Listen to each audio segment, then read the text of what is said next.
Welcome to Houston Sports Talk with your host, Robert Land. Thanks for checking into the best Houston sports podcast. Robert along with Sports Radio 610, Shaun Bijani. If you're new to the show, welcome aboard. 45 years of journalism between the two of us. Over 35 covered sports in the H. And if you're wondering why I sound different, look a little bit different, the nerves in my jaw are still frozen from my surgery 3 weeks ago.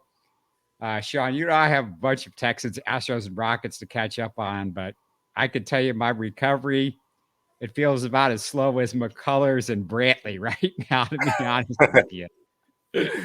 Yeah, I hear that, but hey, you're looking good. You're sounding good. You got them pipes back, so I'm glad to get rolling again, man, because, hey, we've missed a lot. Hey, and I just want to, for the people watching on YouTube, if you're listening, you might want to check this out. This is what my jaw surgery looked like before the x-rays did, before the surgery. And then here's what it looks like afterwards. And you could see how much they pulled my jaw forward. This is before. Again, watch the jaw. This is afterwards. It was about a half inch, Shaun. So it was a lot for even this type of surgery. Yeah, no, that's some serious stuff, man. And the doctors look like they did an incredible job, man. I just hope you get to see the results and feel the results that you need. Just glad to have you back, man. Sounding good, looking good. And like I said, we got a lot to catch up on. Well, while I was out of commission, Shaun, you had a chance to see the Texans at OTAs. Hit me with a couple of your best takes in the last couple of weeks. What have you seen out there? Here's what we know. Mills is the guy right now. Stroud is the 2, and Keenum is the 3. That was the case again after this would have been today the 3rd media availability to watch the entire practice. We get to sit out there and watch the entire practice, which is a very cool thing, something that we are not used to when it's regular season. And so I've been excited about that because, you get to just kind of walk around, and I don't get to see the offensive linemen because they make it a very difficult trek to go all the way around and watch the linemen. But in terms of like the quarterbacks, the order of operation is there. It's Mills, it's Stroud, it's Keenum. Outside of that, I've really tried to pay attention to the structure of the practices, and they really don't look much different than what we saw last year. Now, that may not sound like an interesting take, but everything that I'd heard from the year before that under the Cully regime, it's good to have some consistency with 2 gentlemen. I know Lovey was one and done, but he'd been there, done that before as an NFL coach. He knows how to run a practice. And DeMeco, even in his first year, he's got some good NFL veteran coaches out there, despite a lot of the new at obviously offensive coordinator and quarterback coach, so on and so forth. This looks like a really well put together, organized practice, and there's no downtime. I mean, it's boom, boom, boom, boom, boom, even for an OTA.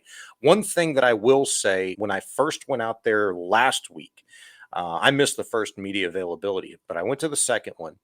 And just talking to a lot of the media members out there, and I even asked a couple of coaches because we got a chance to talk to all of the coaches last week, which was very cool. It's them really trying to indoctrinate, these young guys, but even the veterans too, into just how exactly it's going to look in the regular season. So from what they do pre-practice, during practice, after practice, film room meetings, everything, they're trying to establish a schedule and get these guys into a routine from their mind, their body, everything. And it looks very similar to what, took place last year. And I think that's a good thing for a lot of the guys that were here. I think it's a good thing for a lot of the veterans that weren't here, that were playing for different organizations, but under some coaches with good NFL experience. Now they're here. They understand what it's supposed to look like, what it's supposed to feel like. So I think all in all, it's an excellent vibe. Everybody's talking up DeMeco. Everybody loves the guy, loves his enthusiasm, excitement. He's very involved, seen all over the building, whether it's the cafeteria, the weight room. I mean, they said he's in there working out and, grinding with the guys before and after workouts when it's lift days. And so that was really kind of cool to hear. And it's something I'd kind of expect, from a guy who's really not that far removed, Robert, from being a player himself, just 7 years removed from last suiting up. So he still loves the grind, still looks the part. It was funny moments today. Damien Pierce was at the podium. His first time ever, by the way, at the podium. And I could get used to that instead of having to crunch up near his locker, which is in the corner by the quarterbacks. But he was like, man, he was asked first impressions in DeMeco. He's like, man, I thought he was a player when I first saw him. He still looks jacked and he's doing this and, telling us that DeMeco's excitement and his physicality and just overall enthusiasm, he mistook him for a player at first. And he's like, oh, that's Coach Miko. So it was really kind of cool. It's a good vibe. Everybody's excited. And ultimately, this OTA session, it seems like it's been very, very productive. And by that, I mean, they're trying to get these guys mentally ready for training camp. Are they grasping a new defense? Are they grasping this new offensive system that Bobby Slowick has put in? And the answer so far, even for what I've, not just what I've heard, but what I've seen, is yes. Yes. There's no downtime. There's not a lot of coaching in these sessions. Obviously, Indy there is, but when they're going team 7-on-7, 7-on-7, 11-on-11, there's no stoppage. There's no, hey, where was I supposed to go here with the ball? What was I supposed to do in this situation? These guys look like they're picking it up. And so I think that's the most exciting part about it. It's sounded like CJ Stroud is looking very accurate with the passing and the drills and things like that. Have you been able to see much of that? Yeah, I saw a lot more today. I had a better vantage point today. They were working on a different field whenever they were pushing the ball down in 7-on-7, and they did 11-on-11. I'm sorry. They did 7-on-7 situationally at the end of practice today. So they might start at the 40-yard line, and it might be 4th and 15. Man, he was dropping some dimes. Early on in practice with the 7-on-7 stuff, I saw a lot of checkdowns, a lot of dump offs, throwing to the back, coming out of the backfield, tight ends. But in that situational stuff, he threw a really good ball to Tank Dell on a 4th and 15 at the 40-yard line that went for 6. They ended up setting it up at the goal line because I guess they wanted to get a goal line look. He threw another really good one, which went for 6 as well. It looked like it was a dig route, or it could have been a slant. There was a couple of coaches in front of me, so I couldn't see where the breaking point was for Amari Rodgers, but he caught a nice ball from CJ Stroud. Like I said, went for 6. Again, they set it up at the goal line for a look there. I noticed even through Indy, CJ has some juice on that ball, man. He put some sauce on it. He's got a good arm. Everybody knows that. There was a really good, nice, tight spiral. Maybe the play of the day, though, to be honest with you, was made by Case Keenum to rookie Xavier Hutchinson. That ball was probably on about the 50-yard line, Robert, coming towards the bubble. Xavier Hutchinson had 2 dudes on him. And Keenum, not many guys throw a better deep ball than him. I mean, he put it only where Hutchinson could get it. And he rose up over 2 guys, grabbed it, and was down probably around the 2-3 yard line, something like that. Keenum had an opportunity to go score afterwards through a freaking dime. I mean, it was a seed back left corner of the end zone, and I think it was to Amari Rodgers. It was maybe a little low, and he just couldn't get hands on it all the way and reel it in. But it was a pretty good series there for Keenum, who looked good. Mills had a bit of a rough day from what I gathered, threw a couple of errant balls, something that we've seen quite a bit from him last year, the routine air mails of Nico Collins, and unable to find Brandon Cooks on some shorter routes. Saw similar issues today. Maybe a couple of them would have been negated by penalties. They did have a full referee staff out there. So all in all, it was probably the first day where I got to see this much of the quarterbacks from a really good vantage point. Everybody is talking about Tank Dell. This is not a surprise to you and me, but and everybody that follows the Cougars. But Tank Dell already impressing guys left and right, I guess, huh? Yeah, absolutely. Just with how he carries himself, really what I've noticed, obviously the quickness in and out of the breaks of his routes. You saw that today. I think I saw one drop and I couldn't really see, but I thought it was him. People were on the sideline kind of like, thought he could have had another one, but it might not have been him. It could have been Amari Rodgers or Sims, another receiver that they have. But I did see Tank in kick return today a little bit. And, man, just how he was moving. I mean, you're not tackling. They don't have pads on, but, guys are kind of closing in on him. And just how he's able to elude players on the kickoff return drills and punt return drills. It's It's pretty fun. It's a pretty fun watch. And I think it's been him, Amari Rogers, Sims, who's been back there, Desmond King. They probably had a couple other guys back there, but you're right. All eyes are on Tank Dell. There's no doubt about that. A couple of things about the running back situation. They ranked, I can't remember who wrote this piece, but they ranked the best 1-2 running backs in the NFL. And the Texans were near the top with Pierce and Singletary. And, that's something I felt like was a little bit under the radar when they added Singletary in free agency. The other thing is I understand Pierce is talking about one of the things he really wants to get better at, and he's really been working on, is his pass blocking. What have you heard about that? Well, he actually talked about that today at the podium, and he was asked about that pretty routinely last year, if you recall, Robert. When he was not in games in those high leverage situations early on through pretty much the first half of last season. I think it was until about week 8 or 9 before he was seeing meaningful snaps late in games. Hell, even early in games where there were some crucial plays, if it was a 3rd and short or a 4th and 1 wide on the field, it took a while for him to get there. All of the reasoning after all of the questions that we'd gotten was, well, hey, he needs to be a little bit better away from the football. That means, picking up a blitz and pass blocking and things like that. And he feels like, I think he was asked directly about what are some things that you feel like you learned last year that can help you this year. And I think he was the one that actually pointed to being a better player in terms of pass blocking and picking up the blitz. And he says he's worked on that. Danny Barrett, he attributes 85%, I think was the direct quote from him.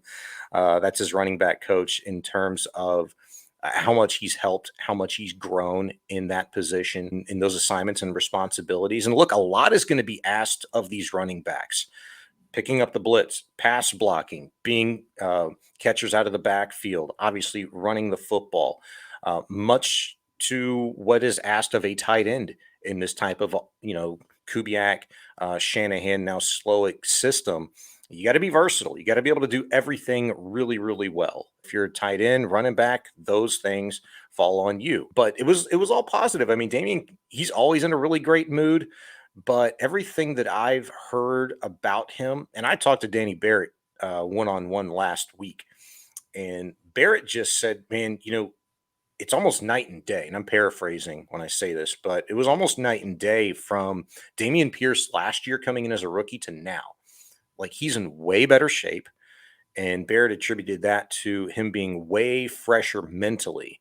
And he's asking, even more questions than he asked last year. And the guy was just a sponge. I mean, he was always talking to somebody, always pulling somebody aside, but said even this year with Damien, he's asking all of the right questions. As many of the questions as there is, and there's a lot of them from Damien always, he's asking the right questions, which means, he's really grasping, the game, and he's making the transition smoothly. And Damien kind of reiterated all of those points made by Barrett last week today when Damien took the podium. You only get, it seems like, maybe one day a year to talk to a lot of these assistant coaches that we're not going to hear from. And there's all of these new assistant coaches now, Shaun. Yeah. Was there anything else that really stuck out for you when you talked to some of the assistants and, you heard from some of them, like what they had to say about what they're seeing and, what their ideas are with this offense and defense? Yeah, I would say Corey Undlin, who's their defensive pass game coordinator, I spoke with last week. Granted, let me preface this before I say anything. They ain't giving us nothing. Okay. Yeah. But I will say this, I'm looking forward to talking with Corey Undlin, Matt Burke, who is the defensive coordinator. Whether or not he's going to be calling plays, we don't know. He doesn't know. At least he hasn't said so yet. DeMeco, of course, hadn't said anything. But Moreland, I can't remember his first name, but he's the tight ends coach for them. I thought those three from last week, and having been around them and just listened to them talk some shop and getting a chance to meet them, were probably the most interesting. And I mentioned Unland first because we were talking to him about the versatility of the safeties in regard to Jalen Petrie and Jimmy Ward specifically. Both of those guys have kind of been asked to do multiple things, whether it be Jalen in college, who was kind of a hybrid linebacker, safety, a guy that would play up in the box. He was versatile in terms of the guys that he, was in charge of being on, if it's a bigger tight end type or slot receiver, or bigger wide receiver, whatever the case may be, he's kind of done that. Jimmy's done the same thing. What's the advantages in this defense specifically in having those types of athletes at the safety position? And Corey Unlin just really did a great job of breaking down, some of the different things that they could do in terms of showing an offense one thing, but doing something completely different because you have that at your disposal. So I found that really interesting. And Burke spoke on that a little bit as well. And I mentioned Moreland, the tight ends coach, because, again, it comes down to versatility. I think that's going to be kind of a common thread this year. But I think they've got the athletes in-house this year to where that's not going to really sour as it has in years past, where you've really asked a lot of guys that were not as well equipped to do multiple things. The tight ends are going to be asked to do a lot. You got to block, you got to catch, and it really comes down to being a professional and having the right body language and not giving anything away to an opposing defense. And that's why you bring in one of the very best in the NFL at his position, certainly the last couple of years, in Dalton Schultz. I think they're expecting a lot from him, and he needs to be healthy to kind of lead that group. But they're doing some different things with Brevin Jordan, too, and Tegan Quatoriano, who I'm really excited to see, who I thought, did very well last year. Moreland's really excited about his entire group, but those guys particularly is who I asked him the most about. And so I think those guys are best suited in this system to really kind of benefit the offense the most just because of what they bring. Look, Jordan needs to be a lot better of a blocker, in my opinion. Tegan Quatoriano, entering his second year, didn't play a whole lot last year, but when he did get the opportunity, we didn't get to see much of him as a blocker versus more of a pass catcher, and that's what he is naturally. But I think that's going to be something to keep an eye on come training camp. Well, we got to play some catch up because a lot's gone on since you and I have talked. The day of my surgery is the day we found out the Rockets landed at pick 4 in the draft lottery. Yeah, Sean, it's been a while. I've had a lot of time to digest what the Rockets should do with the 4th pick. And the thought was that if they got Wemby or Scoot, if they did get those two guys, that they're going to probably maybe trade the pick. But Sean, there isn't a veteran I've heard rumored that I'm interested in to trade for with the 4th pick, and with the new CBA, the new NBA collective bargaining agreement. I just believe it's best to keep the draft pick because I feel like you basically want to pay big money to 2 players with the new CBA because you're going to be more hard capped out. It's going to be tougher and tougher to build like these, really these caps with like bad contracts or guys that are making big money and are mid-tier guys. Mm-hmm. How do you feel? Do you feel like they should keep the 4th pick and just make that selection at this point? I mean, I personally do. Granted, this is also coming from a person that at this point in time, I don't know the draft prospect that well, aside from, your top 3 guys. We've talked about quite a bit. I mean, maybe you can make an argument, 4. I don't know where he's going to fall amongst it, but, I mentioned, Houston Cougars' own Jarris Walker, thought to be a lottery pick. Obviously, Brandon Miller from Alabama. Scoot, you just mentioned, which we've seen a lot of, along with, probably number 1, Victor Wembanyama. If I'm the Rockets, I got the number 4 pick. It's the number 4 pick, dude. Like, I might be ignorant in saying this, but I mean, what point in time, like, how did we get here to where when you have the 4th overall pick, it's not 3, 2, or 1. I get it. It's not what you really wanted. But when did we get to the point to where it's like, we got 4. There's nobody out there. Are you kidding me? Like, I got to take a little bit harder of a look at this, but I'm just going to say it right now. Like, I wouldn't be mad. I wouldn't kick the idea out of bed if you didn't let Jarris Walker leave the city of Houston. I'll just put it to you that way. I'm all about like stacking good young talent with a NBA head coach that I feel like knows how to get the best out of his guys and has an opportunity which a lot of guys don't get with his knowledge and track record, and I think pedigree and Ime Udoka. I want to see what he can do with a good young core mixed in with some good quality veterans, some of which may still be ascending players. If you can make that work, we can talk about a couple of those guys, but if I'm the Rockets, no, I'm not letting go of a number 4. It better be a really sweet deal. Yeah, here's the issue with Jarris Walker. If you're, if you think he's the best guy available at that point, then yeah, but he's also, by most scouts will tell you he's either a 4 or 5. He's not a 3. And you've got Jabari Smith and you've got Şengün. And if you believe in those two guys, you don't want to overdraft at this particular position. And, the guys that the people are talking about, Sean, are the Thompson twins, Amen and Asar. And my only issue with those two guys is neither one could shoot. And they might be far away from shooting. But the good news is, and Rockets fans have been keeping an eye out on this, the Rockets have hired some assistant coaches. One that was with Udoka in Boston, and then they've hired another assistant that both have an expertise as shooting coaches. And John Lucas, God bless him. I love John Lucas for a lot of things, but he's been the shooting coach. And I used to watch that guy shoot as an NBA player, and it was a weird, awkward shot.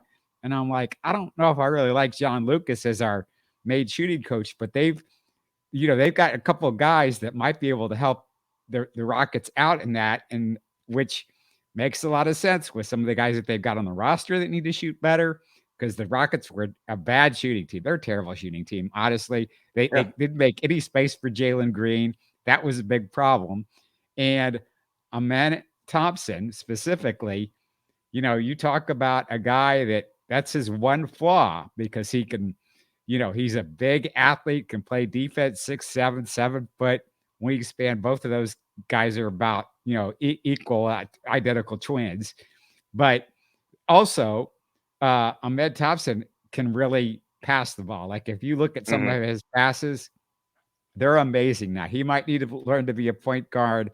Overtime elite is like even worse as far as down the tier than G League and what we saw Jalen Green on, but he had to play catch up on when he came in. But Ahmed Thompson would be the guy for most people that you would pick it for. And, he's a guy that could fit very well with Jalen Green because he can play defense and he can pass. And if you could develop him, but, obviously you would love to get your hands on Scoot. And that's the guy they would like to get. The problem is, Sean, is this. Portland looks like they might get him because Charlotte wants Brandon Miller.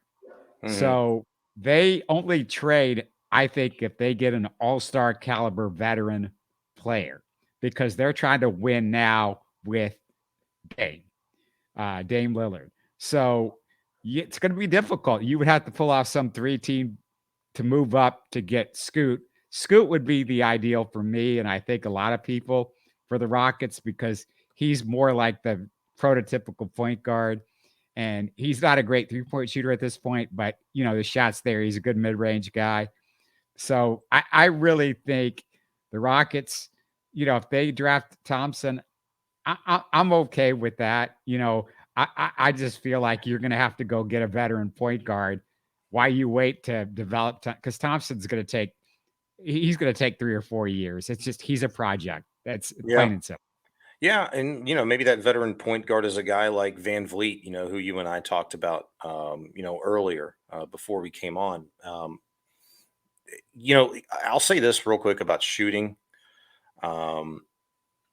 they've made some good hires in terms of the staff. They need some guys that are able to speak, reach, relate to their players and improve the shooting. I'll Young say this staff. though too. I'll say this, you've got some young players that look, if we're just judging by last year, we're one of the worst shooting teams in the league. They can improve. That's not who they are.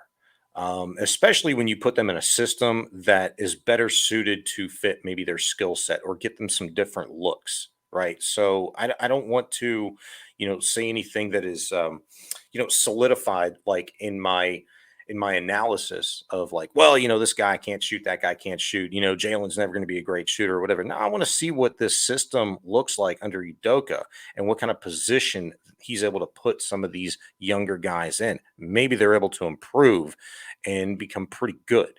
I also think too, feeling the way I feel about, Rafael Stone, I'm not the biggest fan, but I will say that, I want to see what he's able to do in the draft. If he does keep, the fourth pick and, they've got, what is it, 2021 or 22, also in the first round. I can't remember.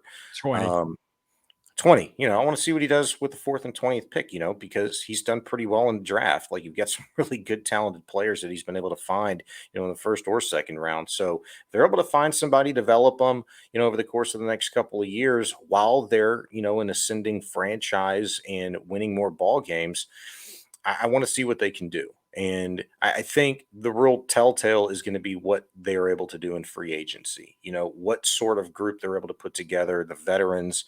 When you start talking about like a Dillon Brooks versus, like Brook Lopez or Cam Johnson or VanVleet, whoever, like, I can only go so far. And I'll tell you this, I'm not a Dillon Brooks fan. I don't know many people that are right now, but there's maybe not a talent rich, free agent market out there. It's going to take some time. That's the position that you've put yourself in as a franchise. It's just the NBA right now, really, anyway. But they are going to be a better ball club by a lot, I think, just given the regime change and the development of these young guys that are entering, their second year or their third year under Udoka. Yeah, I don't think they were very well developed under Silas, and Yeah. I have way more confidence that these guys are going to be developed quicker and better. Mm-hmm. But there are 4 guys, and you mentioned them. There are 4 guys that the Rockets, according to Jake Fisher, are definitely after. Obviously, besides James Harden, which we've all heard about ad nauseum, but Fred VanVleet, Brook Lopez, Cam Johnson, and then the final guy you mentioned, Dillon Brooks. And my personal thought on Brooks is I'm right with you because they're not a good shooting team. He can't shoot.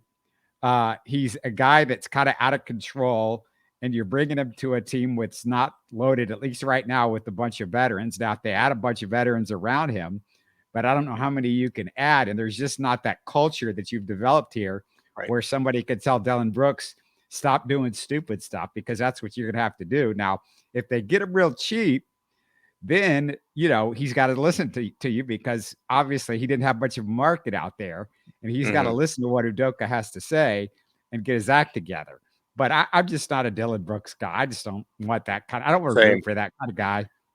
Now, Brook Lopez would be my number 1 guy because I think he immediately proves the defense, and he can shoot the ball as a big. So he opens up. He's a perfect guy either alongside Jabari or Şengün. And a lot of people got pissed at me on Twitter because I said Brook Lopez would be your starter, and I'd put him next to Jabari and bring Şengün off the bench. And everybody's like, oh, no, Şengün's our guy or whatever. But I just think Brook next to either one of those guys who can shoot 3-pointers and open things up and plays defense better than both of those guys, you want him starting. It doesn't mean Şengün can't get 30 minutes a game. You could split it up almost evenly between those 3 bigs and have a 3-man big rotation.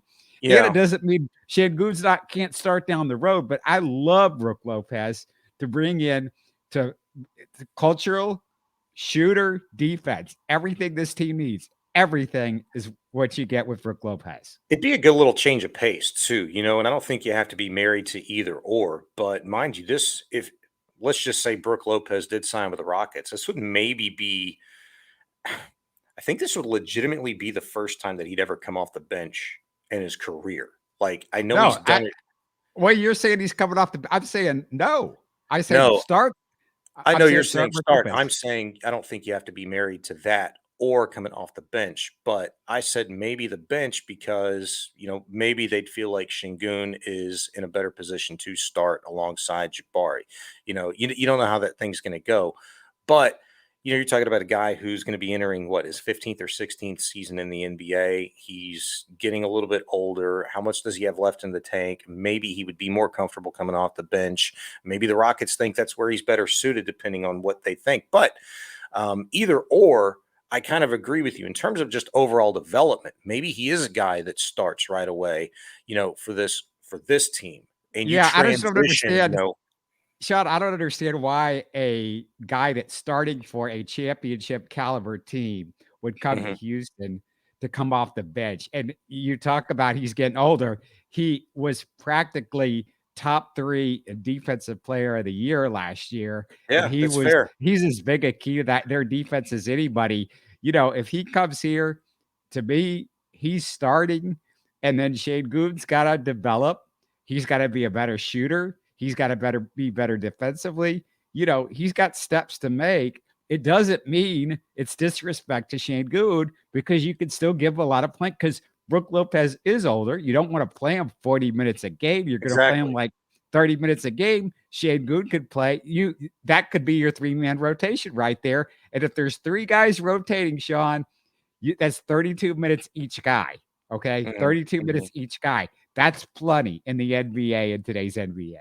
Yeah, no, I don't disagree with that. I don't disagree with that. I'm just kind of throwing up a hypothetical. I mean, I know what Brooks is capable of, but he's not an ascending player anymore. I mean, he is going to be, I think this is going to be his age 36 season. So, that wall hits at some point. And it's not that I'm saying there was any telltale sign last year, of his play, but I'm just kind of trying to think of like, all right, you got to weigh that scale if you're the Rockets a little bit. Like, where do you see Şengün versus where Brook Lopez is at versus what you think you're going to get from him in the system? But I like your idea. I think it would be great if you could make that work. Money would be a little bit maybe of an issue too. I don't know what kind of deal he'd be looking for. But Well, that's the reason why I think he's going to be available because the Rockets can overpay him a little bit because they got money. As long as you're they not do. throwing it all this money at James Harden, which I don't want to do, and I know you No, don't want to do. I don't think they're So doing that.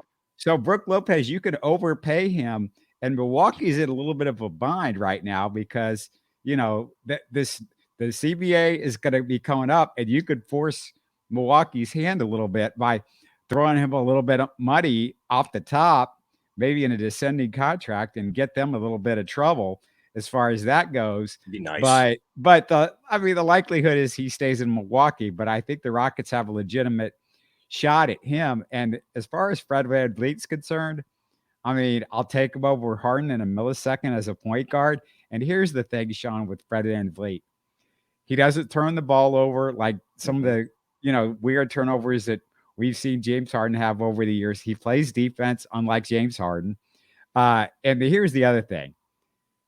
He can hit standstill open jump shots. So James Harden doesn't like to shoot the ball when he doesn't like the where you pass the ball back to him and he's wide open for a jump shot. We've seen that with James, even in Philadelphia. He's not doing that a whole lot, even though he could be a good shooter. But Fred VanVleet, open catch and shoot shots last year, 40%. And he's a very, very solid 3-point shooter. Yeah. Otherwise, even though he came off a bad year, my only real concern with him is Nick Nurse ran those guys into the ground. He threw a lot of minutes at VanVleet over the last 3 years. And, VanVleet's not a young guy, so hopefully he's got some gas in the tank. But I would rather give him a lot less money than James Harden and let him play that position rather than throw in like a 4-year max or some Yeah. stupid thing like that with James. Yeah, and look, I'm not doing that, and I hope the Rockets don't do that. I think you can get where you want to get in many different ways besides going back to that old well. And look, Van Vliet, an ascending player, can play the one for you, can shoot. He's coming off of his worst shooting year of his career, 6-7 year career from three. Um, if you went, Cam Johnson as well as another, kind of a veteran, another ascending player. I like that value if you can get him. But going back to James Harden, I've always been against it. I don't like how it sounds. There's nothing appealing to that for me in that regard. And look, what happened over the course of the last 3 years has everything to do with that. I don't know how many times we had to say this team. It's trying to win now. I mean, they have turned the page. They are, for real again. And James Harden is just not the answer. I don't care how many times he's endorsed by Eric Gordon or Kyle Lowry or Patrick Beverly, whoever the hell it is, talking about him. I don't care. We've been there, done that. It's time to move on. I don't know if you saw this, but KJ Martin's dad, Kenyon Martin, who was a damn good basketball player, he was on a podcast and asked about James Harden, and he just said flat out, no, the Rockets shouldn't have him around. I'm a little bit more lenient as far as James Harden on a 2-year contract that's not like a full-on max or something like that, or at least a short contract. But anything beyond 2 years with Harden to me is just you're kind of stunning your growth a little bit. I mean, I think he can help set guys up a little bit better. Obviously, he's a great passer, but I would just rather start thinking in more longer terms and have somebody, not that VanVleet is a longer term guy, but at least have somebody that knows that, okay, Jalen Green's the dude, and Jabari Smith's the dude, and Shane Good's the dude. These are the guys that we're building around. When James says something like, he said openly, I want to go back to being James Harden and play the game how I want to play it. That scares the hell out of me. Yeah, I mean, we've seen it though. Like, it didn't work with Chris Paul. It didn't work with Russell Westbrook. It wasn't going to work with John Wall. It didn't work in Brooklyn. It's apparently not working. I don't know how much Doc Rivers, who's out in Philadelphia anyway, but it clearly wasn't suffice for him there. If he ends up staying there, it's because they give him the money. If he left for a shorter deal worth less money, I would really question what everybody else is questioning, his will to win, because you have a much better chance to win in Philadelphia, over the course of the next couple of years than you do as a Houston Rocket. And yeah, look, this to me, if the Rockets did it, would be an impatient type of a move, and they're not in position. They don't have to do that. They have money to spend. They have the 4th and the 20th pick in the draft. Like, you can't set up yourself in a much better position than the Rockets have right now. Call it a weak draft if you want to, fine, but you're telling me that you can't find value at 4. Absolutely the opposite. This is one of the best drafts we've seen in years. Nobody's ever going to say that. And the thing is, the Rockets are really lucky because they lost their pick in that stupid Russell Westbrook trade for next year. And next year's draft looks terrible. So, and you want to be a playoff team. I get it. And James Harden maybe gets you closer to being at least a play-in. I mean, it's going to be tough to be a playoff team, but a play-in team. Yeah. And I think a play-in team could be realistic with some of the right moves and some of these guys developing.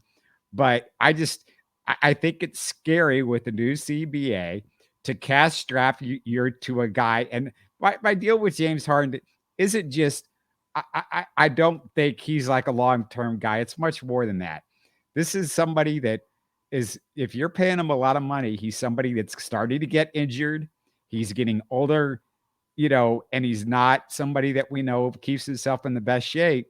And you've got to be very careful at how you spend your money with this new CBA. Like I said, It's going to get real tighter with the new CBA. They're making it like a more tighter salary cap, and you can't just throw away stupid money, because what happens now is if you do stupid money on somebody right now, and then you got to get rid of them, nobody's going to want to take the stupid money off you can't just trade your way out of it like you used to.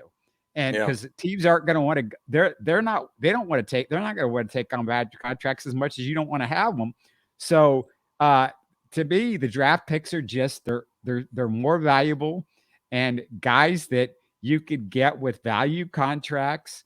And, you just want guys that also you want to have in the locker room and all that. And, I don't think James is as bad as the worst person says about James in the locker room or as good as the best person says about there. He's somewhere in the middle. You know what I mean? Yeah. Look, I look at it from this perspective. It's a decision, and it's a tough decision. It is a massive commitment to go through as an organization what you did over the course of the last 3 years. However it transpired, however you got there, once you got too deep, you had to make a decision as an organization. And the Rockets did that. And they tore this sucker down, and they've been trying to build and build and build. And that one last step, man, I mean, they went all in for that number one, and it didn't work out. You got the number 4, but you literally just got out of hell, purgatory, whatever you want to call it. I mean, they've got the money, they've got the draft capital, and you've got a good young core. It would take a lot to really screw this situation up, but maybe not as much as you think. As you're saying, and you're against, as am I, strapping yourself to a guy like Harden or anybody else that, is at the max. When you're not ready to make that type of a commitment as an organization, as a team, and they're not, I mean, you're setting yourself up for failure. And other teams look, I have to believe, around the league, but specifically the Rockets, and are like, man, we don't want to put ourselves in that position. And the Rockets don't want to be in the position to where they have to try and unload, another crappy contract, John Wall, Russell Westbrook. They've been there, done that before. I mean, there's a reason why, Robert, isn't there, that for years and years and years when Daryl Morey was here, and Les Alexander wanted him to just, tear this thing down, let's build it back up. And Morey said, no, I'd rather be, in the mix and a middling organization, because I can find that guy and I can build a team, before, it's going to take, 2 years, 3 years and alienating our fan base for us to get where we want to get. I can do it. And he damn near did. They were a hamstring away from doing it with Chris Paul, and it didn't work out. But teams are looking at that, and there's a reason why not everybody's choosing to go this route of the Rockets. And I'd be hard-pressed to think that Tillman Fertitta, or anybody associated with this organization would be willing to go through 3 years of absolute hell again, especially for the same darn dude. In fact, if it didn't work out, the second go around. Yeah, you said it's they're in a great shape, and it's hard to screw this. It's also hard to get out of being the worst team in the NBA for 3 years. Yeah. And this is such a key off season because now you got the money to spend. You've got your one last really pick at a really good draft pick. I don't think they're going to be picking high for a while now. So, this is such a key off season. And look, Daryl got him out of the mess in that 2 or 3 years. And, there wasn't much they could do. Let's be honest. There wasn't much they could do when James Harden says, I want out, because Daryl didn't leave him with any young talent. He didn't leave him with a lot of draft choices. They had to screw themselves into the ground bad, because they knew if they didn't finish top 4 that year that James left, they weren't keeping their pick. Let's not forget about that. And then that second year, you're like, well, we need to be bad one more year, because just Jalen Green isn't going to, you need another pick at the apple. I didn't think that they needed to go at it as hard as they did this third year. But once you did that, you just made it the steep climb out of it way, way harder. And that's that, I've said this over and over again, so it's nothing new, but just as a reminder, this next month, boy, this is a big month in Rockets history. I keep saying it, this offseason, it's such a crucial offseason. It's a crucial offseason in Rockets history. I don't think the Texans have had an offseason that is as crucial, despite whatever's gone on with the Texans, as much as this Rockets offseason. The Astros haven't had an offseason this is such a big offseason for this one particular franchise. Yeah, we're going to do another show this week, and we should probably take a hard look at, talking about just the next 2 months from the perspective of just the entire city and its local professional teams.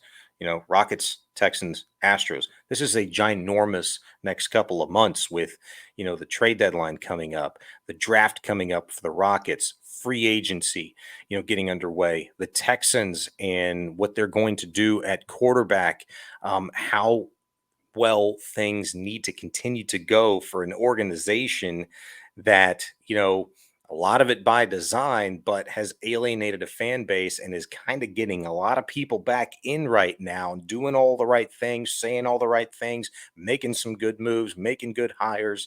They've turned the page. They haven't completely turned the worm yet, though. A lot still needs to go right. This is a pivotal 2 months in, the lexicon really of Houston sports. I mean, rewind, go back to 2017, where we thought we were all entering a golden era of Houston sports, where you had, one of the youngest, most exciting and ascending young quarterbacks in the entire NFL, players in Deshaun Watson. He tears his freaking ACL a day after the Astros win the 2017 World Series. A few months later, Chris Paul happens, his hamstring explodes, and they were that close, to beating the Golden State Warriors and going to the finals. And ever since then, it's just been, a what show. And maybe right now, Robert, in June, July, into August, this summer of 2023, maybe we're starting to get right back up there to we can have a realistic conversation about the golden era of Houston sports, being a little bit closer to our grasp once again. Yeah, and we're going to save the Astros for a couple of days for now. There's plenty to talk about, and I got some stuff I want to talk about. But since we had so much to talk about with Texans and Rockets, I'll just put that on the back burner. But I just want to tell everybody out there, it's good to be back and just excited to talk to Shaun again about what's going on in Houston sports. And it's been hard not to be able to talk about it, Shaun, because you've said it. There's so much going on, and there's a lot of hope with two franchises right now. And then we got the good old Astros that just, they're back being the Astros the last month. So it's been tough to be quiet right about now. Yeah, I know. Well, you don't have to be quiet anymore, man. You got your pipes back, you got your energy up again, and we'll keep praying for you and get you back to 100. And because again, this summer is going to be a great one, man, an exciting one for sure. I know that for a fact, and we have a lot to keep the people up on and talk about going forward in Houston. We'll hit you guys in a couple of days. Talk to you later. You're listening to Houston Sports Talk. Hey, don't forget to support us by subscribing and commenting on YouTube. You can always listen to us on Spotify, Apple, or your favorite podcast app. Tell your friends about us and share our show links on social media. Spread the word, everybody. Thanks for listening.